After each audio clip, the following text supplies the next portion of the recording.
puti. Pag nilaban sa Pride Bar Blue, ang puting damit ay magiging Mas puti ito, mas puti ito, mas puti ito.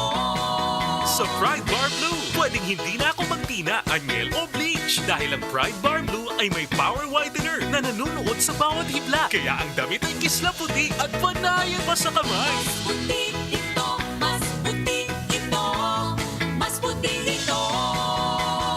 Pride Bar Blue with power whitener. Di lang puti, kisla puti. Pride Bar Blue. Manufactured by ACS Manufacturing Corporation. ISO certified. World-class quality. ACS. That portion was brought to you by Joy Antibac. Iwas germs, iwas sakit. Pilipinas, smile and be part of PCSO's 86th anniversary. Sa bagong pakotes ng PCSO, bibida si Juana para makasali maghanda ng lotto tickets and Juana pictures ngayong may pandemya. 20 photo entries ni Juana ang pipiliin. I-email sa marketing@pcso.gov.ph mula October 16 to 30, 2020. You can win as much as 15,000 pesos. Announcement of winners will be on November 27, 2020. For complete details, ilike ang Facebook page ng PCSO Games Hub or visit www.pcso.gov.ph. Para sa heavy-duty hugasin, mag-Smart Dishwashing Paste. Bawat mahig, smart dishwashing. Smart, kinis, solid. Smart dishwashing. Smart Dishwashing Paste. May double tanggaling formula. Solid magtanggal ng heavy-duty sebo sa kawalit kaldero. Solid din magtanggal ng bakterya. Kaya number 1 na ang Smart Dishwashing Paste. Bawat mahig, kinis, solid. Smart dishwashing. Smart Dishwashing Paste. Manufactured by ACS Manufacturing Corporation. ACS. Samphon Plus Gold. Nga pala si Tony. Problema ko ang paglaki ng aking prostate. Nang malaman ko ang kaepektibo ng Samphon Plus Gold, sinubukan ko ito at sa loob lamang ng 2 buwan, lumiit na ang prostate ko at nakakalakad na ako. Samphon Plus Gold. Mas pinalakas, pinagaling, pinahusay. Samphon Plus Gold. Mabibili sa mga butika. Para sa damit na ka-bloom sa bango, subukan ang Charm Fabric Conditioner. Charm, that farm, bangong gumagabloom. Charm, that farm, damit ay may bango ng salibong bulaklak. Charm Fabric Conditioner with Stay Fresh Technology. Damit ay ka-bloom sa bango. Charm, that farm, bangong gumagabloom. Charm, that farm, damit ay may bango ng salibong bulaklak. Charm Fabric Conditioner. Manufactured by ACS Manufacturing Corporation. ISO certified. World-class quality. ACS. Lumipas at magbago ang panahon. Iisa at nakatatak ang kauna-unahang himpilan sa paghahatid ng serbisyo publiko at balita. Ito ang Radio Mindanao Networks. Higit 6 na dekada sa paglilingkod sa masang Pilipino. Sa Metro Manila, ito ang DZXL 558 Radyo Trabaho, ang inyong gabay sa hanap buhay. Ang mga susunod na opinyon at komentaryo ng programang Sapagkat Mahal Kita ay sariling paninindigan at saloobin ng program anchor at hindi kumakatawan sa posisyon ng DZXL RMN Manila. Sapagkat Mahal Kita. Mahal Kita. Filipinos in America, kumusta na sila? Ano ang kanilang istorya? Yeah, naririnig kayo, Congresswoman dito sa New York area. Can you hear our audio? Narinig ko po kayo. Tingin ng boses, pananaw, saloobin ng mga kababayan natin nasa ibang bansa sa iba't ibang issue sa kanilang pinakamamahal na bayang Pilipinas. Saan kukuha ng ikabubuhay ang mga mahihirap na ito? Sapagkat mahal kita. Kasama patikang radio broadcaster na si Don Lino mula sa Amerika at co-host na si Lourdes Escaros. Maririnig ng live sa WRMN New York, USA at worldwide sa pamamagitan ng Facebook at sa YouTube. RMN News Nationwide, the sound of the nation. Sapagkat mahal kita. Sapagkat mahal kita. Tuwing linggo, alas 10 hanggang alas 11 ng umaga. Dito sa Himpilang Extra Large sa komentaryo DZXL 558. I'm coming home to stay. mahinang boses, pananaw sa loobin ng mga kababayan natin nasa ibang bansa sapagkat mahal kita. Mga kasama araw ho ng linggo at kapag Sunday morning alas 10 hanggang alas 11, eto na ho ang inyong programa. Sapagkat mahal kita. Samahan niyo ho kami mula ho alas 10 hanggang alas 11, Radyo Man Lourdes, Escaros mula sa Pilipinas. Sapagkat mahal At kita. mula naman sa USFA, RMN, New York, USA. Sapagkat mahal Alamin kita. natin ang mga balita at kasama natin. Magandang gabi, Don Lino, Celle. Sapagkat mahal kita. Magandang umaga sa inyo sa Pilipinas, Luzon, Visayas, and Mindanao. At sa iyo, Miss Lourdes Escaros, at sa lahat ng mga nakikinig dito sa Tri-State area, New York, New Jersey, and Connecticut. Hanggang dun sa Pennsylvania. Hanggang dun sa sentro ngayon ng Amerika, ang Georgia, USA. Bakit kamo? Ididiretso ko na ito. Mga 20 minutes ago, Lourdes,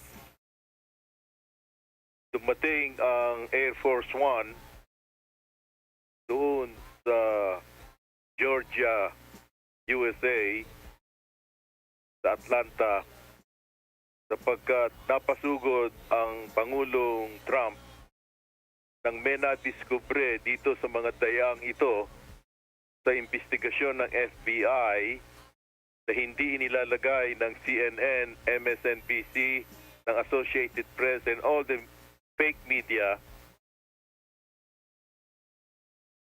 yung mga whistleblowers ay na-interview sa One News America as a Newsmax. At ipinakita ang mga hearing, yung ginawang pagtatanong ng mga husgado na hindi nila inilalabas sa mga mainstream. Kaya kahapon, nalaman namin dito sa Amerika kung ano ang tunay na mga nangyayari sa mga kaso na isinampa ni US President Trump. At isa sa naging sentro ay ang Georgia, sapagkat dapat yung malaman sa Georgia, pati kayo ay tatamaan dyan ng sakit ng ulo kapag ang Smartmatic na ginamit para dayain ang naging halalan sa pagkapangulo at yung mga mail-in ballots, ang US Senate ay mahahawakan 100% mayorya ng mga Democrats. At kapag ganun ang nangyari, tatampakan nila ng 24 na justices sa Supreme Court ng Amerika. Pababuyin nila ang rule of law ng Amerika sapagkat sila yung mga komunista. I'm going on the record, by the way. They're communist.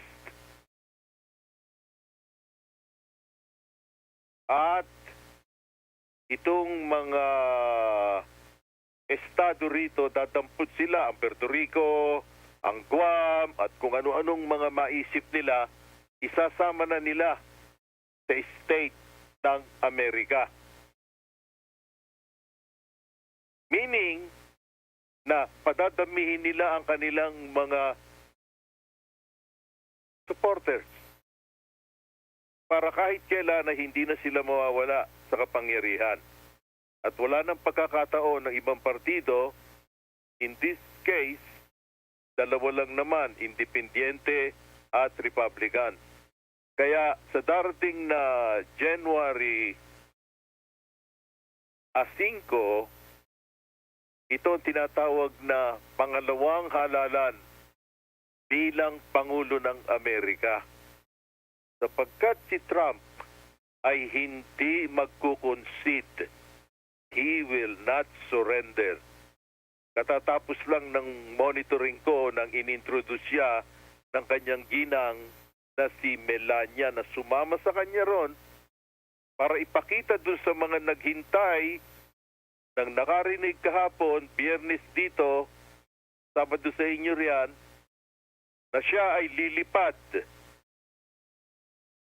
para bigyan ng moral support yung mga mamamayan sa Georgia at doon sa mga ibang kanugnog state na sinigurado niya na panay kabulaanan ng sinasabi ng mga fake news na siya ay magkukoncede. He will never concede. Never. Again, I'm saying this on the record. Alright? Pakinggan natin kung paano siya inintroduce ng U.S. First Lady Melania. This was just few minutes ago.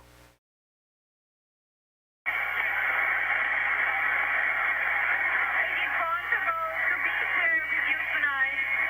Thank you for coming out and supporting us. President Trump continues to fight for you every single day.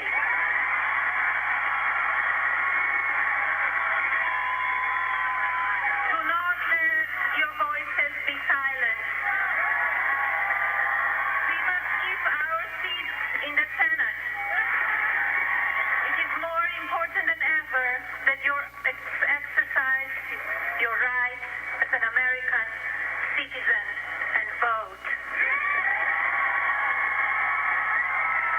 Under my husband's leadership, our borders are safer.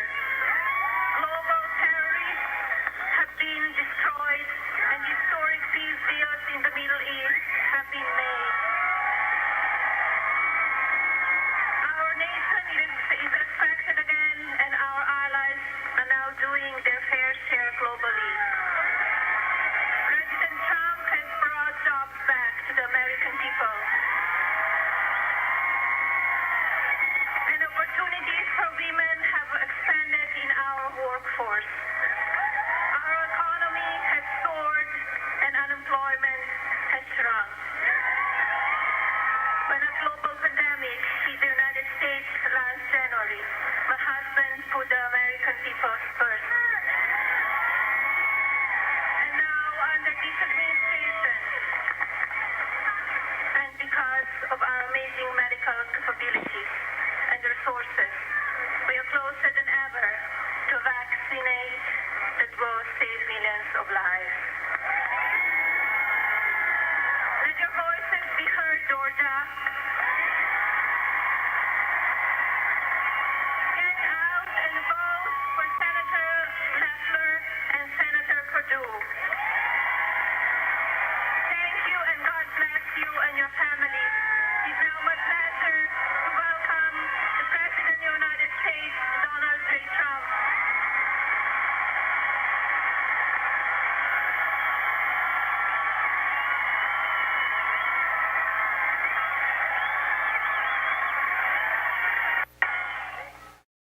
Narinig niyo ang tinig ni U.S. First Lady Trump sapagkat mga tao ron ay talagang siguro kulang-kulang mga 15,000 ang sa loob ng 24 oras, Lourdes, ay pinaligiran ang airport doon sa Georgia, USA. Kaya nung bumababa na ang Air Force One, kitang-kita ang mga bandera at ang mga sign na America First.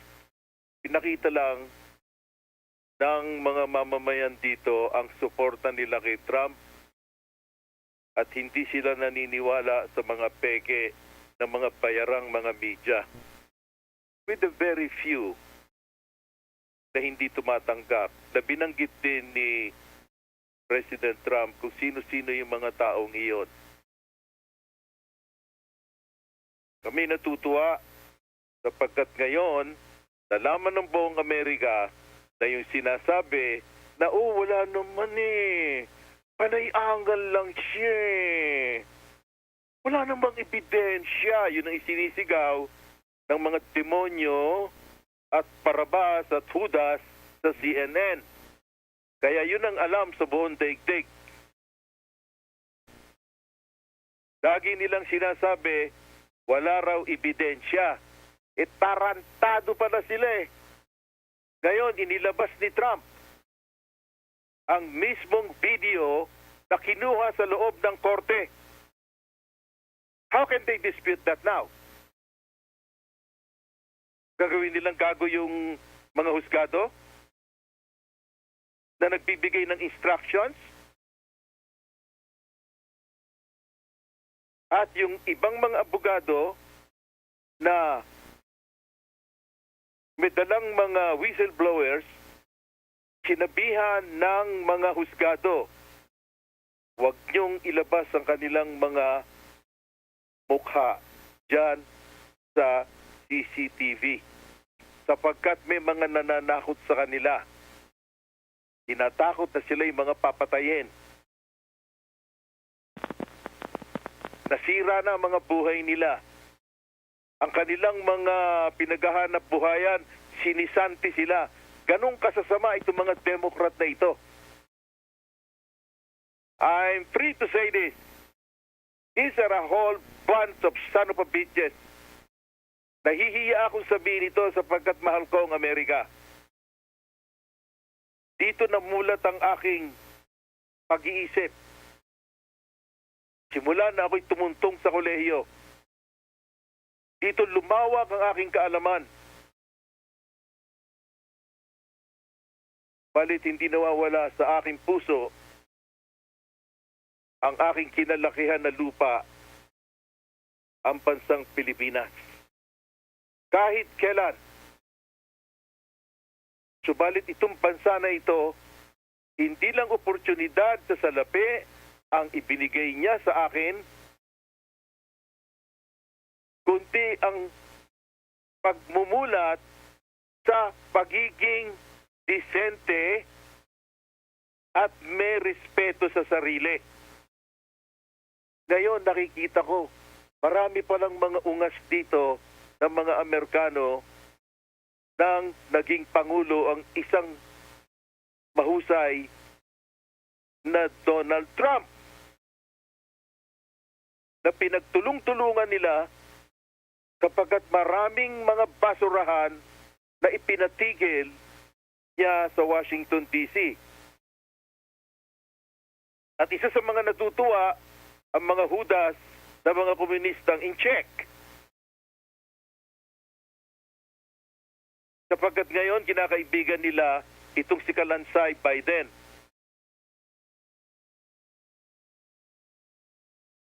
Pakinggan natin ito munang sinabi na tungkol dyan sa nangyari sa mga paglilitis. Okay? Tungkol dyan sa CCTV. Pakinggan natin. Questions about Georgia's voting integrity now being increased after newly released surveillance footage from election night. Legitimate ballots do not come packed in a suitcase. Yeah. It doesn't come packed in a suitcase, and it doesn't come after you throw the poll watchers out just before that, and then the same people that pulled them out are the same people that then spent the time, apparently a couple of hours, counting it. It happened. The fact that we are here in December and we are having to point these things out is mind-boggling. But look, we want every legitimate vote counted, and the problem we have is that we have shown that there is massive fraud all across the country, and Georgia in particular, it has some really egregious voter fraud. 15,000 people voted in the state of Georgia that don't even live in the state. They had moved out of the state, yet they voted. We think that there are around 6,000 ballots in each one of those suitcases that people saw on that crazy video being pulled out. There were 4 suitcases they pulled out, and if that's the case, that's 24,000 votes. If you take both of those things, Donald Trump overwhelmingly wins the state of Georgia. But we've seen this all across the country. We continue to point out the fraud. We continue to have affidavits signed by hundreds of people showing what they saw in terms of voter fraud. And look, we're fighting all the way to the end. I want to make it very clear to the American people, this is not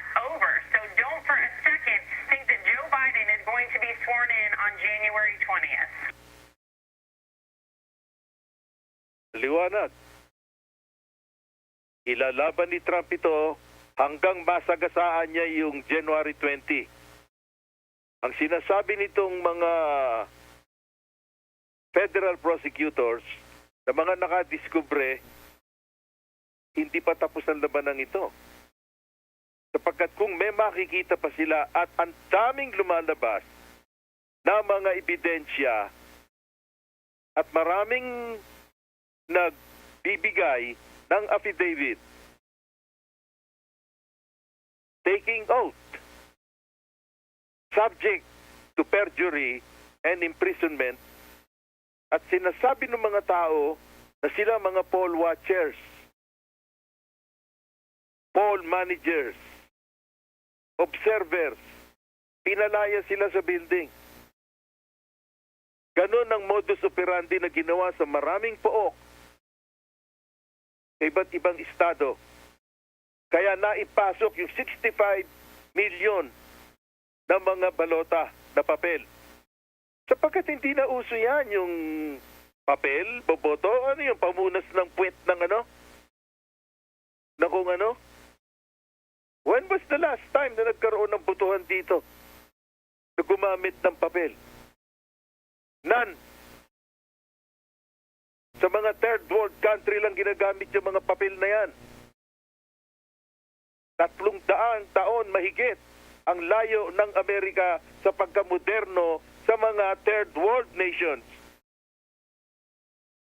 With all due respect dun sa mga developing countries, na isa na ang Pilipinas. Ginamit nila yon para magamit nila ang Smartmatic. Sapagkat ang ginawa ng mga Hudas, itinakbo yung isang pangalan siguro yun ng aso o patay na tao. I'm saying this on the record. Dogs, cats, and patay na mga tao. Isinaksak nila ron at yun ang mga naipasok doon sa Smartmatic. These people are bad news.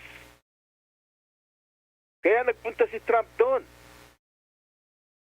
Sapagkat nagsisiklab ang mga tao ron. Siguro nag-aalala si Trump na baka kung anong gawin. Sapagkat ang red state ng Georgia, mga armado yan. Katulad ng mga ibang red state na sinasabi ko sa inyo, mga Republican states na yan, armado lahat yan. Kinalma niya. Nakita ko kung paano niya kinalma yung mga tao kanina. Makatapos siyang inintroduce ng kanyang ginang na si Melania. Sinabi niya na hindi tayo susuko. Sila lang sa media nagsasabi niyan sapagkat inaapuran nila para makabalik sila dun sa kumunoy na madumi na politika sa Washington DC na nilinis ko. Ang sabi niya, ayokong may gera. Galit sa akin ng military industrial complex. Sa mga hindi nakakaintindi sa inyo niyan, isa yon sa mga kumikita ng mga institusyon dito sa Amerika. Mga gumagawa ng mga barel, bala at kung ano-ano, kanyon. Kaya gusto nila laging may gera. I might as well tell you this, you know. One of the biggest business. Kaya laging gusto nila may gera sa Somalia, may gera sa tinamanang Budapest, may gera sa Middle East. Ayaw nila na walang mga sundalong Amerikano ron para may mga nababarel. At mga nagiging drug addict ang mga sundalong Amerikano ron. Sapagkat napakarami, lalo na sa Afghanistan, nabanggit ko na ito last week, ng papi. Pag sinabing papi, mga marijuana. Kaya pagdating dito, homeless. May sira ang ulo. Yun ang mga nakikita ritong kakalat-kalat sa New York, sa subway. na binibigyan ng mga kondominium umaalis. Sapagkat may diferensya ulo. Kawawa naman sila. Inayos lahat sila ni Trump. Kahapon lang nagbigay ng order si Trump. Lahat ng sundalo, kulang-kulang 1,000 galing sa Somalia, pauwiin lahat yan. Doon nagagalit sa kanya yung mga military industrial complex na yan. Isa lang yan sa problema. Hindi sila tinatantanan ni Trump hanggang ngayon. Kaya yan, nakipagkuntsaba yan sa Smartmatic, yung mga hudas na yan, at nakipagkuntsaba yan sa mga Democrats, at naglagay sila ng isang matanda na kalansay para madaling matepok na yung mga yon at nang mapalitan. Dahil madali na nilang ayusin yung babae na yan na si Kamala. We are in crisis in America. We are in crisis in America.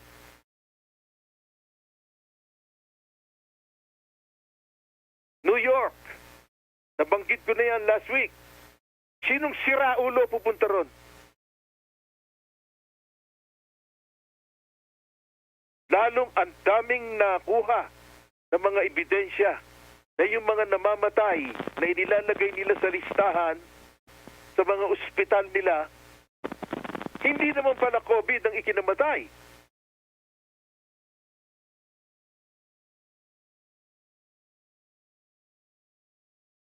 Basta't ilalagay nila sa crematorium, hindi na makikita ng mga kamag-anakan.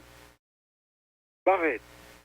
Sapagkat kapag yung isang pasyente, idiniklara nilang merong COVID, sila lang ang nakakaalam nun. Walang palalapitin doon. At anong mangyayari? Alam niyo ba kung magkano bayad sa isang pasyente? $39,000 kada isang pasyente. And I can say, let's just say nyo sa Pilipinas, I'm sure, na it's close to 1 million pesos kapag talagang inuspital. Pero hindi nyo alam kung talagang ang sakit noon ay COVID. I'm willing to expose this because now we know tonight ipinulgar sila ng Pangulo ng Amerika na hindi susurrender itong napakatapang na Pangulong ito. Sapagkat multi-billionaire siya, sabi nga niya, ano mo wala sa akin? Gusto nila White House? Kung gusto nila ngayon pa sasakay ako ng private jet ko, pupunta na ako sa Florida, I'll have a good time there at Mar-a-Lago. Ang daming mansion yan kahit dito sa kapitbahay naming syudad sa Bedminster. Meron siya napakalaking hektarya yan na golf course na merong mansion. Sabi niya, pero hindi tama ito. Sapagkat kapag hindi natin kinorek ito,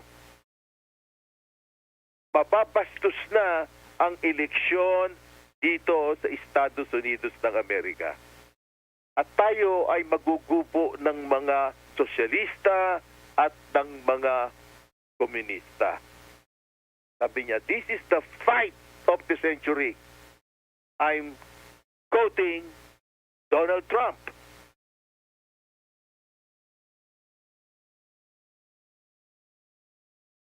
Yung aking iniisip noon, sapagkat ako ay naguguluhan dito sa COVID-19 na ito, na nag-aaway na tuloy ngayon ng mga tao rito tungkol dyan sa pagpapasara ng mga tindahan ni Aling Ine, yung mga 7-Eleven, yung mga restaurant, at yung mga simbahan, at yung mga ganun.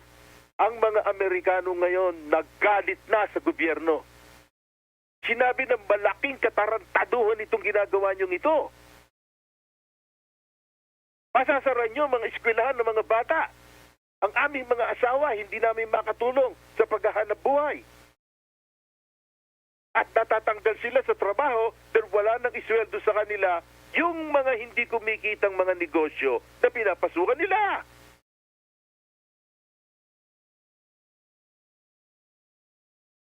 Kaya dapat malaman ng buong daigdig na pakinggan nyo to.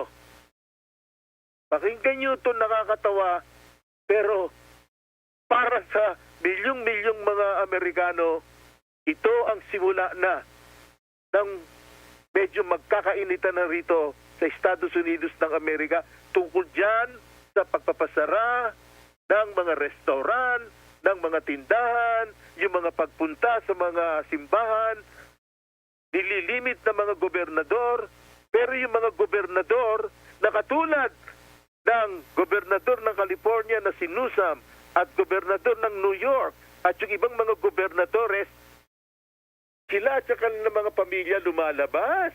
Kumakain sila sa masasarap na mga restaurant. French, laundry, God dog it. Ang ibig sabihin lang nun, kami ang mga diktador, susunod kayo sa amin. That's what these Democrats are. They are dictators. That's their ultimate goal.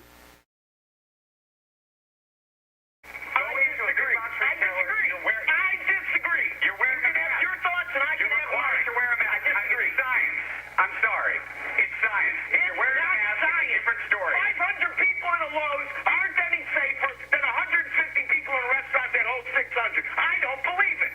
Sorry. Don't believe it. And I live in an area where there's a lot of restaurants that have fought back and they don't have any problems. And they're open. Okay. You don't have to believe it, but let me just say this. You're doing a disservice to the viewer because the viewers need to understand it. We are at a viewer. You are. I'm sorry. I would like to keep our viewers as healthy as humanly possible. The idea of packing people into restaurants. I think our viewers are smart enough to make part of those decisions on their own. I don't think that I'm much smarter than all the viewers like some people do. I can't believe it. Ano yung network na yan? Parehong anchor yun. Ng CNBC. Sa New York. Nagbanatan. On air. Kapag sinasabi nung isa, sinasabi mo na naniniwala ka sa science. At dapat tayong sumunod dito sa mga sinasabi nitong mga hudas na mga gobernador natin na tulad ni Como, ni Andrew Como, si Bitoy Corleone, na huwag nating i-celebrate ang Christmas? Hindi tayo pwedeng magbisita ng more than 5 people? Who the hell are these people? Hindi yung ubra yan. Yun na nga yung kinakakaba ko rito eh. Sa tinagal-tagal ko rito sa Amerika, alam ko ang pulso ng mga Amerikano. Yan, narinig nyo. Nagbanatan. Yung producer hindi malaman kung maghuhubad ng panty o ililislis yung kanyang palda on air para maawat lang yung dalawa.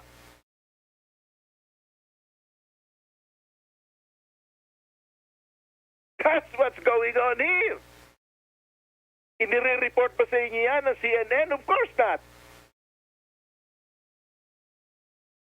Kasi sila mismo sa kanilang network, may mga nag-aaway na rin na mga commentators nila. Sinong stupido na magulang ang susunod sa sasabihin ng gobernador? Hindi ka na makapapasok sa darating na Lunes.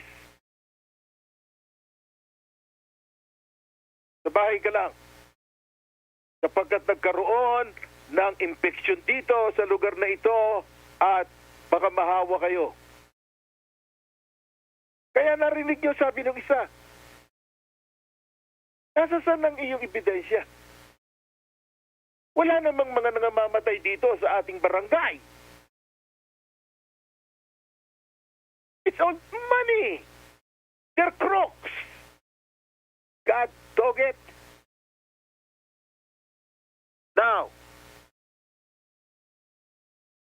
itong pabalik tayo sa eleksyon.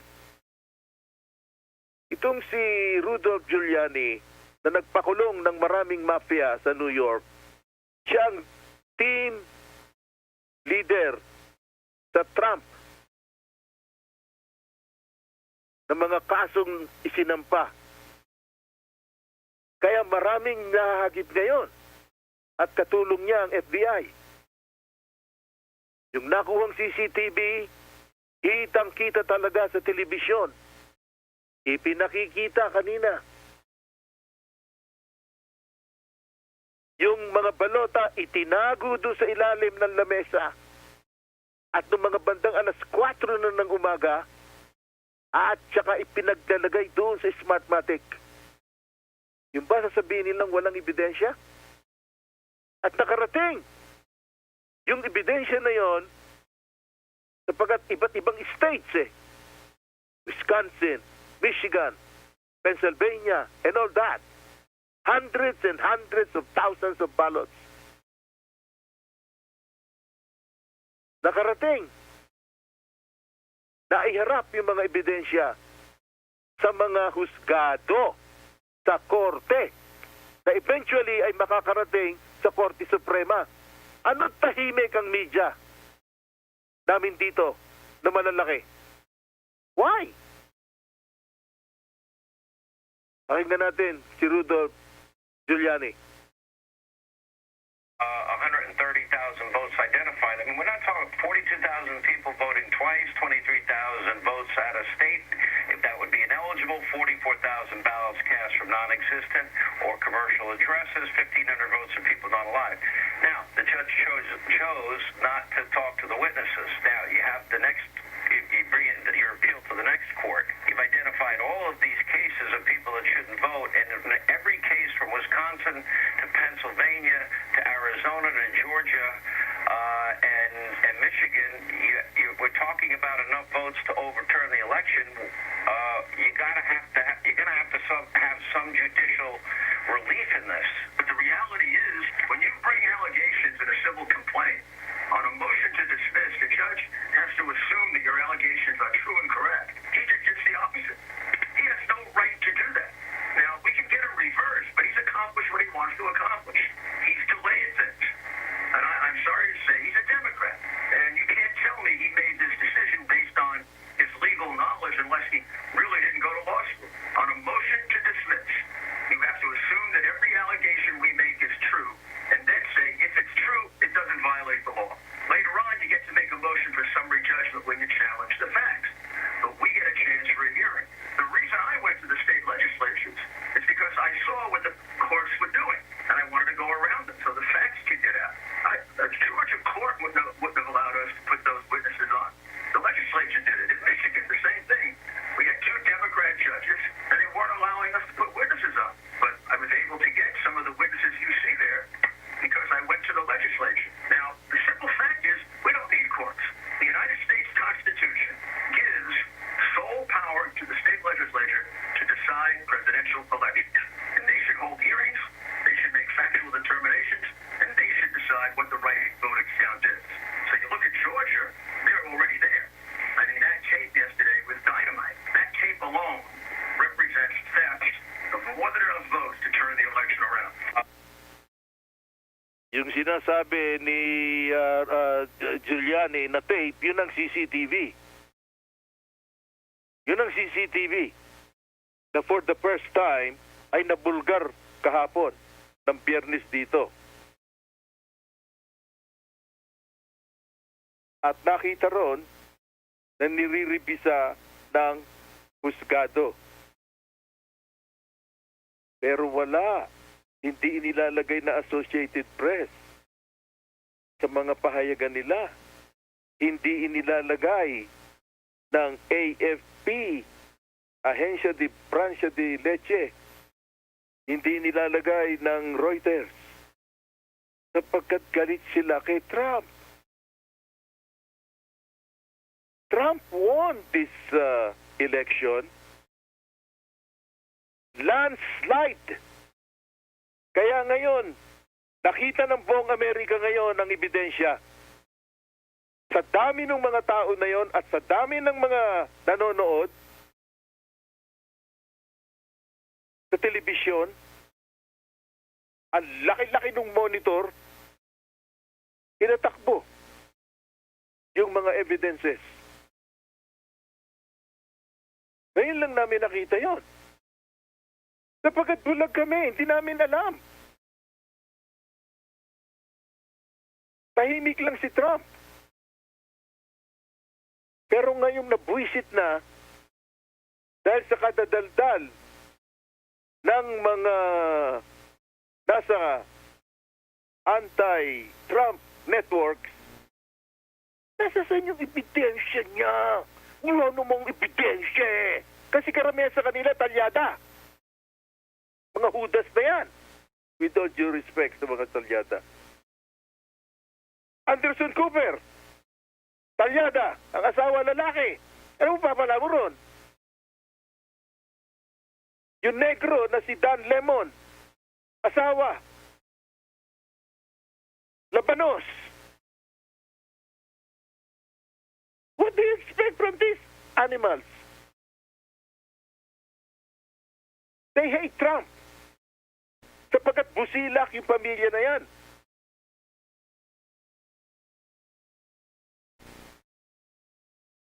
Di ba sila nahihiya sa ginawa nilang ito? Natutuwa ako, narinig ko sa sariling labi ng Pangulo ng Amerika, walang iwanan.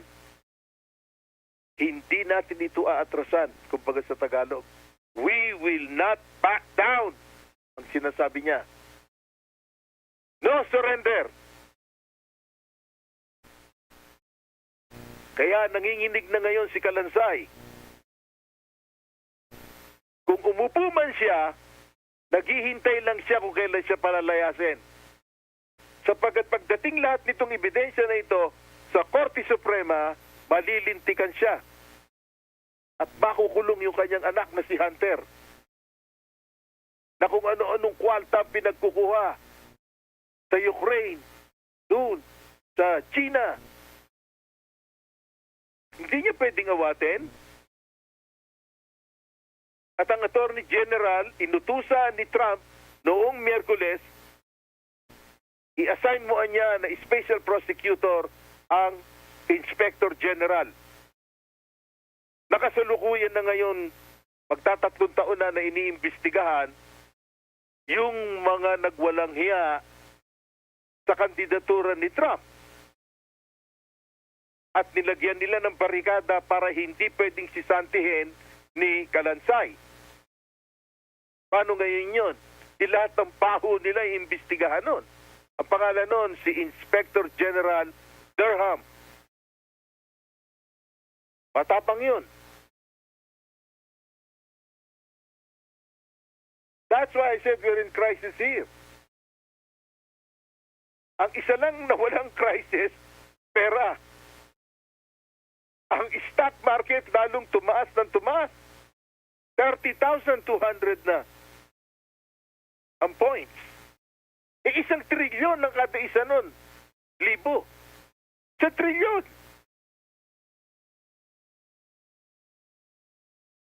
Dahil lamang dito sa matalinong Pangulong ito.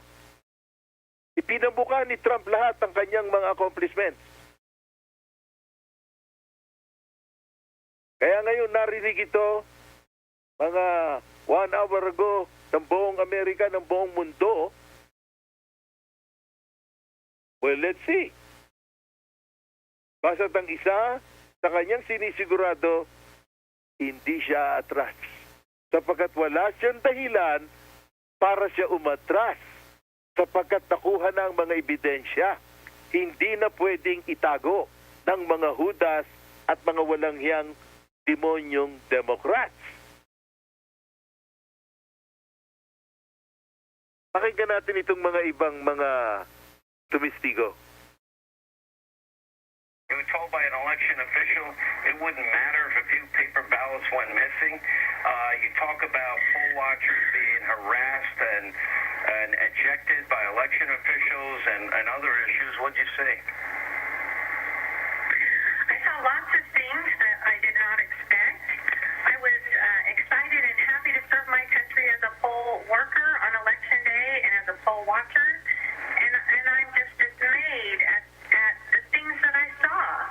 We had about 700 people come through our polling place, plus provisional ballots. And the first thing that occurred was the voting machines were placed at the polling place the afternoon of the day prior to the election.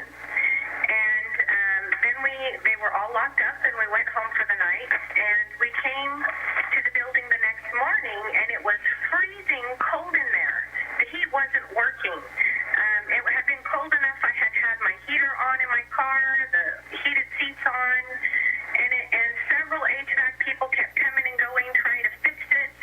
And around noon, an HVAC guy came in and said, you know, there's nothing wrong with the heater. I don't understand it. Someone has turned off the gas to the building. So someone in the night, we don't know who or why or when, shut off the gas to the building. And it was the next evening when I was reading through Georgia voter law, after I had met with our county officials over some of the other things and read the law for Georgia, I discovered that those machines are supposed to be kept in a climate-controlled environment. Ang sinasabi nitong isang tumestify na ito under oath,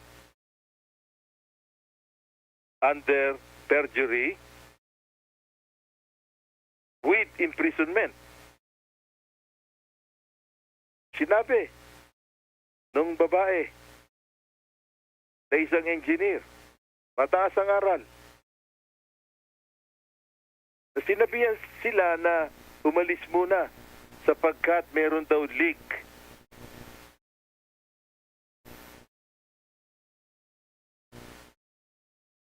Umalis sila.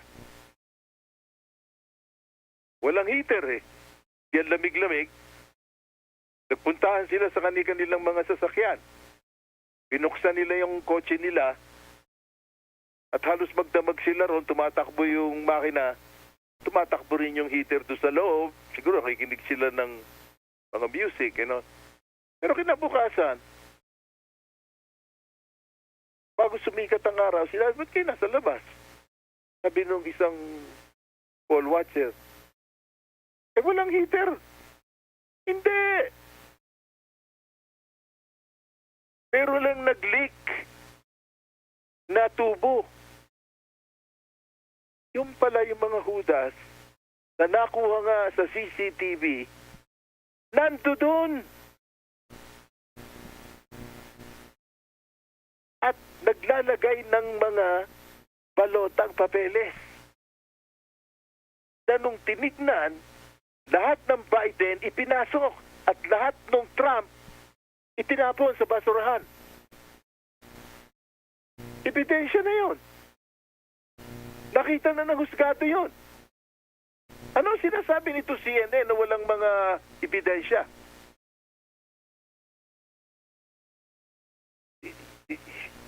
Mario Joseph, you know, this is a scandal of the century. Dito, sa Amerika. Pakinggan pa natin ito isa. Look at your screen. The campaign submitted 20 binders with 8,000 pages of evidence in just in Nevada alone. That's 130,000 illegal ballots that they're saying were cast, including potentially 42,000 people who voted twice, 23,000 that were mailed to out-of-state ineligible voters, 44,000 ballots cast from non-existent or commercial addresses. What are we using to ignore this? 1,500 votes from people who are dead, first-hand accounts from real whistleblowers all over the country telling their stories of suspicious activity that they witnessed during this election. Here's just a small sample. Take a look. I have never seen such poor handling of not only the machinery, but the chain of custody. very beginning was so flawed. I voted in person.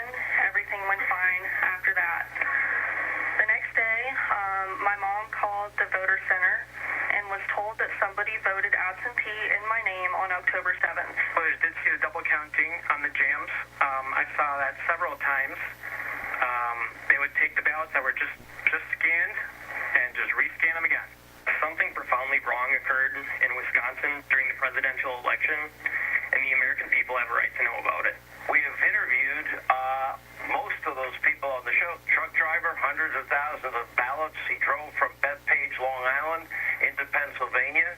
The last guy you saw, he is a postal service contractor, and they're being told to back postmark. In other words, lie on the postmark when it's November 4th, say it's November 3rd. Why? Because you make illegal ballots legal. And tonight we're bringing you even more stories from very brave whistleblowers like Susie Voiles, a longtime poll worker, says she observed a box of 800 ballots during the Georgia audit that were in pristine condition, calling them starkly different than the rest. And another election worker, Dana Smith, well, she's telling the Georgia legislature that the voting machines were stored in a way that is inconsistent with election law, and she'll be here to explain in just moments. But Tagalog, ang sinasabi dito na narinig nyo, mga 3-4 na mga under oath, subject to perjury, and imprisonment kapag nagsinungaling. Hindi nila isusubo mga buhay nila ron. Kung sila ay inuutusan ng kung sino dito sa Amerika, magloko ka rito sa korte. Mabuti pa, tumalong ka na sa ilog ng Pasig. Anyway, ang nakagagalit dito, ngayon lang ginawa ito sa Estados Unidos ng Amerika. At ang Smartmatic, na ang pangalan ay Dominion dito sa Amerika, ang isang kasangkapang ginamit. Pero iba pa yung mga ipinapasok ng mga poll watchers, pinalabas, at iba pa yung mga isinaksak na 65 million ballots. Now, this will all wind up in the Supreme Court. Kaya minsan, nagpapadala ako ng mga Twitter doon sa mga estupidong mga commentator sa Fox News, sapagkat ang Fox News ngayon naging fake news na rin. Sinasabi ko, ano ka ba? Reporter ka ba? O ikaw ay komentarista? You are a political hack, you son of a bitch. Biglang nababago yung sinasabi nila sa TV. Then for some reason, yung aking Twitter, nagiging number 1 sa nagko-comment. At meron akong larawan na inilalagay. Kinukunan ko sila sa TV. Ba't sinasabi gano'n kako? Kapag reporter ka kako, you just report. You just tell the narrative. Mag-istorya ka. Pero wag kang mangungomentaryo. I know broadcasting kako. I can comment because I am a commentator. But when I report, I will just tell the report. That is the real journalism. Kahit ako hindi isang journalista. Kaya ngayon kalat ngayon dito. Yun din ang sinabi ni Trump kanina. May araw din ito ang yung mga media na ito. Anyway, sa isang magandang balita, sa Miyerkules, lalabas na ang mga bakuna. 20 million na bakuna ang ilalabas. Uunahin ang mga, may karamdamang mga matatanda, yung mga yung mga nasa ospital na mga nurses, mga doktor, para sila ang mauna. At yun ang isang ikinatutuwa namin dito sapagkat at the end daw ng 2021, kailangan 1.5 billion nga ang kailangan mabakunahan. Kailangan mabakunahan. 6 na bilyon tayo rito sa balat ng lupa. Paano ngayon yun?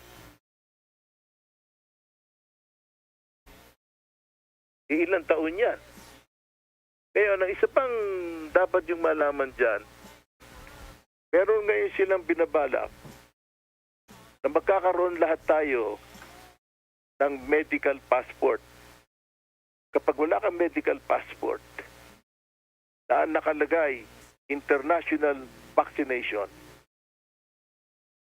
hindi ka pwedeng lumipad ng eroplano, hindi ka pwedeng sumakay ng barko, hindi ka pwedeng pumunta sa ibang lugar kahit na hindi kailangan ng eroplano, kahit ng restaurant, hanapin ka ng meron kang vaccination card. Ano ng klase ito? At ang nandito sa taluktok, World Health Organization. These people are the people. People, that's right. Doon, the G7, the World Economic Forum. Ito ang sinasabi ko nagdidikta sa mga tao sa balat ng lupa. At yung isasaksak na bakuna, ang daming nagsasabi rito, hindi raw sila magpapasaksak. Kaya kahapon, nagbigay ng statement si Kalansay Biden. Natutuwa ako sapagkat nagawa ng paraan na sinasabi niya si Trump, yung kanyang warp speed ay talagang accomplished. Pfizer at Moderna ang unang maglalabas. Pero sabi niya, pag ako na ang Pangulo, kung siya ay magiging Pangulo, hindi kailangan mandatory. Hindi sa pilitan. Walang puwersahan ang pagbibigay ng bakuna. Gumamit lang ng mga maskara. Ganun lang. Pero ayaw niya na maging mandatory. Bakit? Well, hindi ko alam kung bakit. Lourdes, Escaros. Okay. Baka may babato ka rito at tayo kinapos na naman. Pasensya na sapagkat sa dami nitong mga mahahalagang impormasyon na kailangan makarating sa inyo ng matulin. Lourdes, Escaros. Wala naman Don Lino, syempre nais ko lang paunang batiin yung ating mga kababayan. Bagamat tayo po ay nakaranas at nakararanas pa ng pandemic, ay ipinaabot namin yung mga nasa abroad yung aming maligayang pagbati pa rin sa inyo ng maligayang Pasko. It's December. So yung amoy ng hangin, lamig ng hangin, ramdam na ho yan dito sa Pilipinas. Thank you, Don Lino. Very good. Maraming salamat, Lourdes, and we'll see you next week. Back to you. Maraming salamat, America. Don Lino Celle mula sa RMN New York, USA. Sapagkat Mahal. Ako ho si Radyo Man Lourdes Escaros mula dito sa Pilipinas. Ingat ho tayo mga kasama, bagamat maganda ang sikat ng araw. Ramdam na ho yung malamig na simoy ng hangin. Ramdam na ho itong simoy ng Pasko, sabi nila. And of course, tayo naman, marami tayong kababayan na gustong umuwi, pero alam niyo, sa sobrang dami ho ng mga requirements, mahihirapan tayong umuwi sa ating mga probinsya kahit murahan yung ticket. So maraming requirements. Sa requirements ka naman tatalunin. Doon ka naman nakukunan ng napakalaking gastos. Anyway, mahalaga dyan, ang kagandahan ngayon, online, may we can see us sa FaceTime, Messenger, ano pa ba? Instagram, makakausap natin sila kahit malayo tayo. Pero alam nyo, kung yung Amerika meron ng vaccine at ano pa ba, yung Russia, sinimula na po ang pagtuturok sa vaccine sa Russia. Yung Sputnik 5, sinimula na yan. Tapos sa Amerika, sisimula na this month ngayong December. While ang Japan naman, sisimula na rin. At sa Japan po, ang kagandahan, lahat ng tao doon, free, plus yung mga naandoon na. Ibig sabihin, ikaw naandoon, hindi ka naman Japanese, pero ikaw po ay mabibigyan ng libreng bakuna. Syempre, hindi naman pauhuli. By mid-March or February, ay meron na rin po dito sa Pilipinas. Happy Sunday! Good morning everyone! I'm Lourdes Escaros. Mga susunod na opinyon at komentaryo ng programang Sapagkat Mahal Kita.